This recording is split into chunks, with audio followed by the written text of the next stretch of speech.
नमो भगवते वासुदेवाय. श्रीमद्भागवत महापुराण कथा ज्ञान यज्ञ.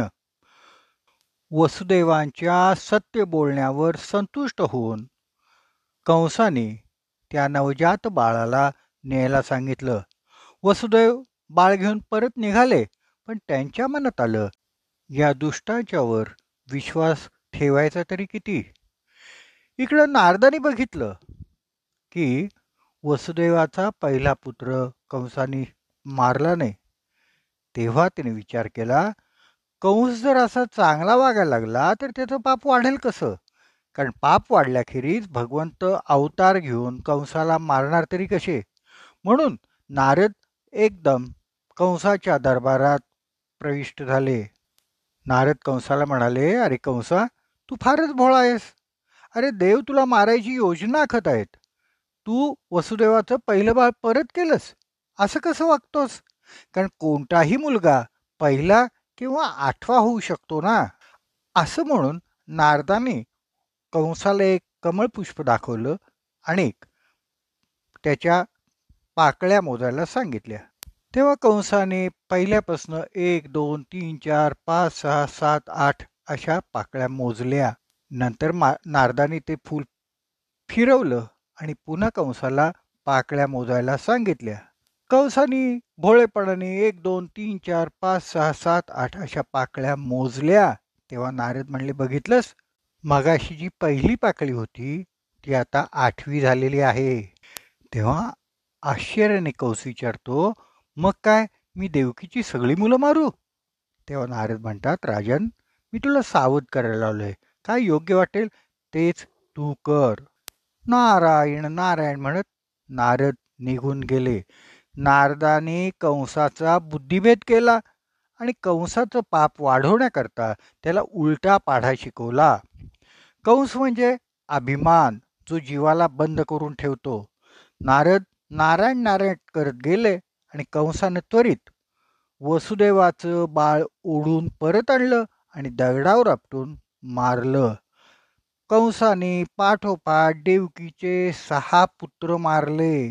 आध्यात्मिक दृष्टीनं ही 6 मुलं म्हणजे क्रोध, लोभ, मोह, मद, मत्सर आणि काम, देवकीचे हे 6ही अवगुण नष्ट केले आणि आता देवकी पवित्र झाली.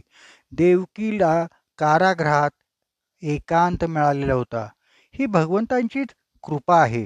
ती सतत भगवंतांचं नामस्मरणच करत होती. वसुदेव आणि देवकी असं समजतात की भगवंतांनी त्यांना नामस्मरण करण्याकरताच हा एकांत दिलेला आहे. ही भगवंतांचीच कृपा आहे. मायेचा आश्रय घेतल्याखेरीज भगवंत अवतार घेऊ शकत नाहीत. 7व्या वेळी देवकी गर्भवती झाली.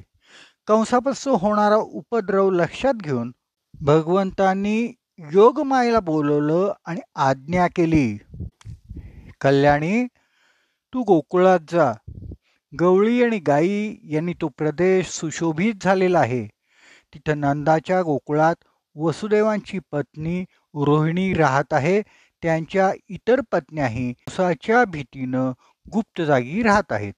सध्या माझा शेष नावाचा अंश देवकीच्या उदरात गर्भरूपानं राहिला आहे.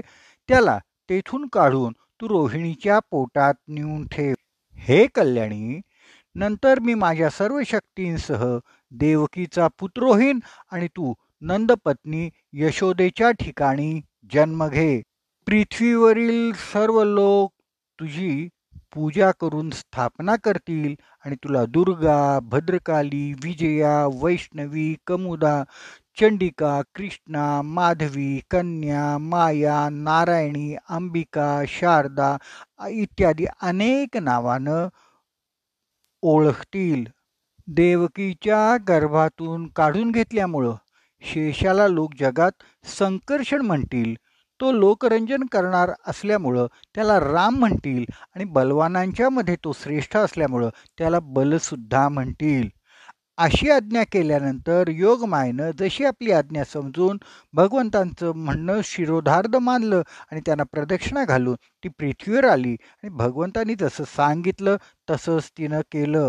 भगवंतांच्या आज्ञेप्रमाणे योगमायेनं देवकीच्या पोटातील गर्भ काढून रोहिणीच्या पोटी ठेवला. त्यामुळं कंसाचा गैरसमज झाला की देवकीचा गर्भ विफल झाला आहे.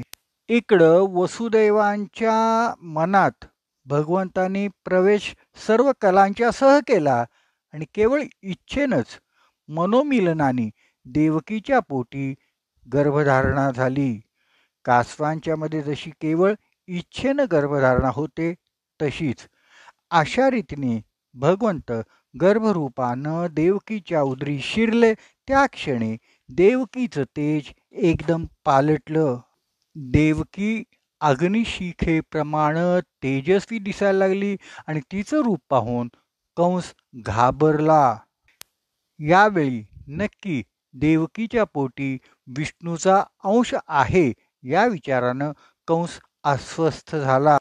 कंस जाणत होता की आपण पूर्वजन्मी कालनेमी नावाचा असुर होतो आणि विष्णूनं आपल्याला मारलं होतं. म्हणूनच पुन्हा विष्णूंनी आपल्याला मारण्यासाठीच अवतार घेतलेला आहे हे जाणून कंस अस्वस्थ झाला. आत्ताच आपण देवकीला मारावं असं कंसाला वाटायला लागलं. म्हणजे आपला शत्रूही मरेल, पण गर्भवती बहिणीची हत्या केल्याचं पाप लागून आपली अपकीर्ती होईल, आपल्याला नरकात जायला लागेल. म्हणून तो चढफडत गप्प राहिला आणि कंस श्री विष्णूंच्या जन्माची वाट पाहायला लागला.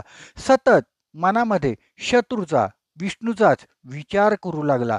जळी स्थळी उठता बसता इकडच्या चारी दिशेना त्याला श्रीहरीच दिसू लागला.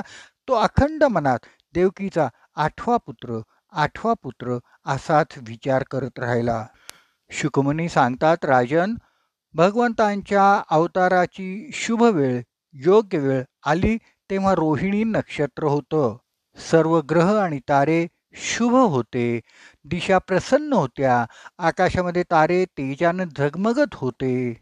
नद्यांचं पाणी स्वच्छ झालं होतं. कमळं फुललेली होती. पक्षी किलबिलाट करत होते. भ्रमर गुणगुणत होते. पवित्र आणि सुगंधी वारा आपल्या स्पर्शाने लोकांना सुखी करत होता. त्याच वेळी असुरांचा नाश इच्छिणाऱ्या सज्जनांची मने एकदम प्रसन्न झाली. जन्माला येण्याची वेळ झाली तेव्हा स्वर्गामध्ये देवतांच्या दुंदुभी वाजू लागल्या. देव आणि ऋषी आनंदित होऊन पुष्पवर्षाव करू लागले. त्याच वेळी ब्राह्मणांच्या अग्निहोत्रांचं कधीही न विझणारे अग्नी कंसाच्या अत्याचाराने विझलेले होते ते परत प्रज्वलित झाले. जनार्दनांच्या अवताराची वेळ होती मध्यरात्र. श्रावण कृष्ण अष्टमीला सगळीकडं अंधकाराचं साम्राज्य पसरलेलं होतं. त्याच वेळी सर्वांच्या हृदयामध्ये विराजमान असणारे भगवान विष्णू देवरूपिणी देवकीच्या ठिकाणी पूर्व दिशेला चंद्र उदय व्हावा त्याप्रमाणे प्रकट झाले. प्रसूतीच्या वेळी मातेला कष्ट होतात, पण देवकीला आनंद झाला. कष्ट मुळीच झाले नाहीत, कारण देवकीला आनंदाची प्राप्ती झालेली होती. भगवंत प्रकट झाले तेव्हा ते चतुर्भुज होते, पण छोटेसे होते, रूप संपन्न होते. ते देवकीकडे एकटक बघत होते. तेव्हा देवकी म्हणाली, हे प्रभू, तुम्ही तर बाळ म्हणून येणार होता, पण आता वडील म्हणून प्रकट झालाय, तेव्हा लवकरच माझं बाळ व्हा. तेव्हा प्रभू हसून म्हणतात, कंस मामा मला मारणार आहे ना, म्हणून मी सगळी शस्त्र घेऊन आलोय. मी त्याला लगेच मारतो, थांब. तेव्हा देवकी म्हणती, बाळा, मला आतापर्यंत 6 पुत्र झाले, पण त्यांनी स्तनपान करण्यापूर्वीच कंसांनी त्याला मारलं. माझं दूध वाया गेलं रे. तेव्हा तू तरी प्रथम माझं दूध प्यावंस एवढी माझी इच्छा आहे, आस आहे. तेवढी तरी तू पुरी कर. हे प्रभू, मी आपल्याला दुग्धपान करू इच्छिते. हे ऐकताच भगवंतांनी लहान बाळाचं रूप घेतलं. अस्त्र आणि शस्त्रांचा त्याग करून भगवंतांनी स्तनपान केलं. देवकी प्रसन्न झाली. तेव्हा बाळरूपातील भगवंतांनी सांगितलं, पूर्वजन्मी मी प्रसन्न झाल्यावर तुम्ही मोक्ष न मागता तुझ्यासारखाच पुत्र दे असा वर मागितला. मी माझ्यासारखा पुत्र होईन असा वर दिला, पण माझ्यासारखा दुसरा कुणीही नाही ग. माझं वचन मी सत्य करू शकत नाही. अशा वेळी मागितलेल्यापेक्षा 3 पट दिलं तर असत्याचा दोष लागत नाही, म्हणून मी 3 वेळा तुझा पुत्र झालेलो आहे. मागील जन्मी तुम्ही दोघंही सुंतपा आणि पुष्णी होता, तेव्हा तुमच्या पोटी मी पृष्णीगर्भ म्हणून आलो होतो. नंतर तुम्ही कश्यप आणि आदिती होता, तेव्हा तुमच्या पोटी मी वामन म्हणून आलो होतो. आता तुम्ही वसुदेव देवकी आहात, तेव्हा तुमच्या पोटी मी आता श्रीकृष्ण नावानं आलेलो आहे. त्या वराची तुम्हाला आठवण करून देण्याकरता मी हे रूप धारण केलेलं होतं. माझ्याविषयी तुम्ही पुत्रभावना धरा, तुम्हाला उत्तम गती मिळेल. आपण 11 वर्षांनी पुन्हा भेटू. आणि भगवंताने आज्ञा केली की मला नंदाघरी जाऊन यशोदेची मुलगी आण, तिथं मला ठेवून मुलीसह परत ये. तेव्हा वसुदेवाच्या मनात आलं, हे कसं काय जमणार? पण त्यांनी अत्यंत श्रद्धेनं भगवंतांचा आश्रय घेतला. त्या क्षणी देवांच्या हातापायातील बेड्या गळाल्या. वसुदेवानी बाळकृष्णाला टोपलीत घातलं आणि ते निघाले. दरवाजे आपोआप उघडले. सर्व पहारेकरी झोपी गेले.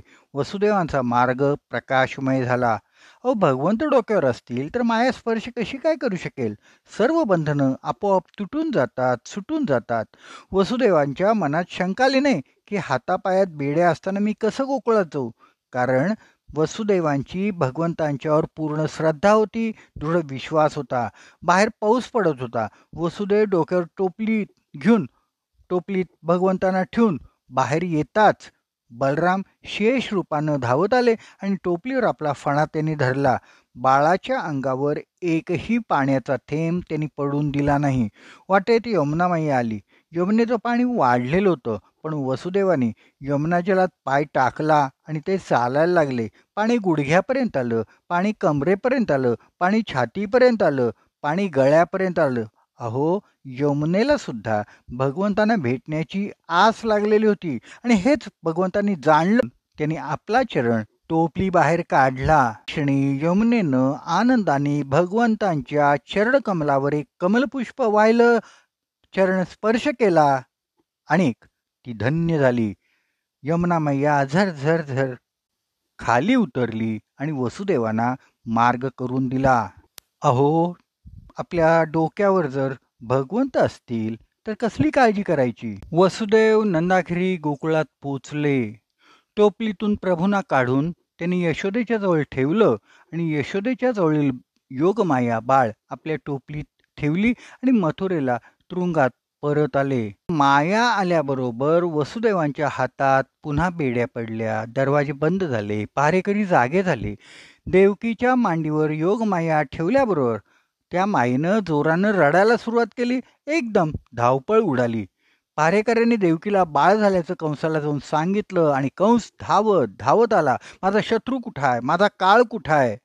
तेव्हा देवकी म्हणती, दादा ही तर मुलगी आहे, तिला मारू नकोस. तरीही कंसानं देवकीच्या मांडीवरील त्या मुलीला पाय धरून खसकन ओढलं. पाय धरूनच हवेत गर गर गर गर बाळाला फिरवलं आणि दगडावर आपटणार तेवढ्यात त्या योगमायेनं कंसाच्या कपाळावर लाथ मारली आणि ती कंसाच्या हातातून सुटली, सरळ आकाशात गेली. आकाशात तिनं अष्टभुजा भद्रकालीचं रूप घेतलं आणि ती कंसाला म्हणाली, अरे मूर्खा, मला मारून काय मिळवणार आहेस? तुझा शत्रू दुसरीकडं जन्माला आलेला आहे. तू निर्दोष बालकांची हत्या करू नकोस. असं बोलून योगमाया अंतर्धान पावली. कंस वरच पाहत राहिला. कंसाला अत्यंत पश्चाताप झाला आणि तो म्हणाला, विधाता सुद्धा खोटं बोलायला लागला, तेव्हा काय करायचं? कंसाने वसुदेव देवकीची क्षमा मागितली आणि तो निघून गेला. भगवान श्रीकृष्णांचा जन्म मथुरेला झाला, पण मथुरेत त्याची कुणालाही खबरबातच नव्हती. स्वर्गात मात्र देवानी जन्म महोत्सव साजरा केला. गोकुळात भगवान श्रीकृष्ण नवमीला प्रकट झाले. गोकुळात हा दिवस नंद महोत्सव म्हणून साजरा करतात. नवमीच्या पहाटे ब्राह्ममुहूर्तावर सुनंदा यशोदेच्या खोलीमध्ये पाहायला गेली. यशोदेच्या शेजारी निजलेल्या राजस सुकुमार मदनाच्या पुतळ्याला तिनं बघितलं आणि आनंदानं ती ओरडायला लागली, नंद के घर आनंद भयो, यशोदा को लाला भयो. आणि हे ऐकताच सर्व गोकुळ वेड झालं. गोपाळ कृष्ण भगवान की जय. उद्या पुन्हा ऐकूया श्रीमद भागवत महापुराण कथा ज्ञान यज्ञ.